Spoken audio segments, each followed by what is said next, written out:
আজকে একটু নিজের হাতে লাগানো গাছটা দিয়েই নয় শুরু করি, কারণ বেশ ভালো লাগে জানো তো ফুলগুলো তোমাদের সাথে শেয়ার করতে। যখন একটু গাছে ফুল ফোটে বড্ড আনন্দ হয় যে ঠাকুরকেও তুলে দেব। আর ঠাকুরের চরণে ফুলগুলো, নিজের হাতে লাগানো ফুল দিতে সত্যি কার না ভালো লাগে বলো। জানো বন্ধুরা, সকালটা এরকম একটুখানি সবুজের মধ্যে দিয়ে কাটলে বেশ ভালো লাগে।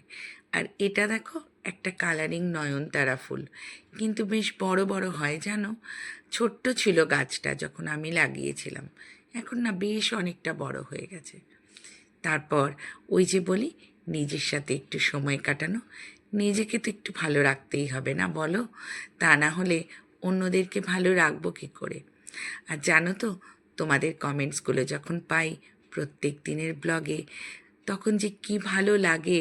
আর সেই কমেন্টসগুলোই আমি ফোনে মাঝে মাঝে পড়ি, আর তার সাথে সাথে চাটাও খেতে থাকি। এত ভালো লাগে না, মন ছুঁয়ে যায়। এক একজনের কমেন্টস পড়ে সত্যি ভাবি ফেসবুক থেকে আর্নিং করি বা না করি, কিন্তু কমেন্টসগুলো কিন্তু আমি আর্নিং করেছি, এটাই আমার মূলধন। তারপর সোজা নিজের কাজে। নিজের কাজ মানে ওই যে রান্নাঘর। ৩৬৫ দিনের রুটিনের মধ্যে এটা কিন্তু সবার আগে চলে আসে। খাওয়া না হলে চলবে কি করে।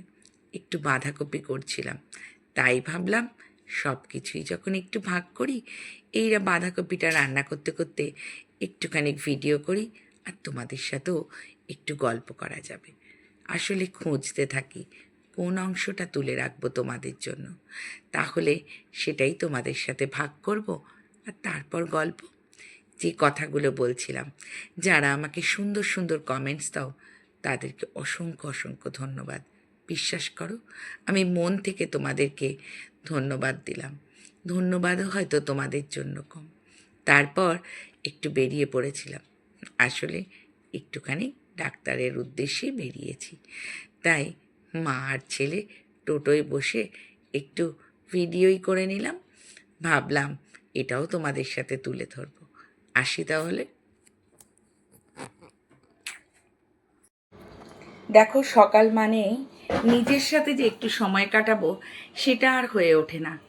সবাই বেরিয়ে যাওয়ার পরে জানো, একটুখানি চাটা হাতে নিয়ে বেশ কিছুক্ষণ সময় নিজের মতন কাটানোর জন্য ভাবি।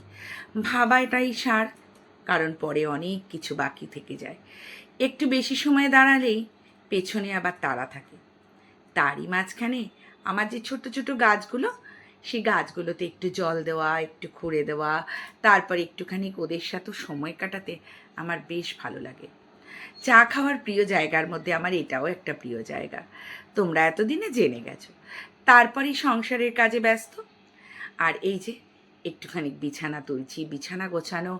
আর আমার কেন জানি না মনে হয় বিছানাটা সুন্দর করে টান টান করে চাদরগুলো পাল্টে দেওয়া মাঝে মাঝেই, সেটা যেন একটা পজিটিভ ভাইবস পাই। তার সাথে সাথে একটু তাকিয়ার কভারগুলো যদি ম্যাচিং করে রাখা যায় বেশ ভালো লাগে। কিন্তু মাঝে মাঝে ভাবি, আবার কোনো কোনো দিন করেও ওঠা হয় না। এই সব মিলেমিশেই তো জীবন। যাক, এবার কিন্তু নিয়ে বসবো চাটা আবারও। তার সাথে সাথে তোমাদেরকে ছবি দেখিয়েছিলাম, কিন্তু তোমাদেরকে আমার ভিডিওটা পোস্ট করা হয়নি। ধোকার ডালনা করেছিলাম, এত সুন্দর খেতে হয়েছিল। আবার ভাবছো দিদি তুমি নিজে করে নিজেই বলছো।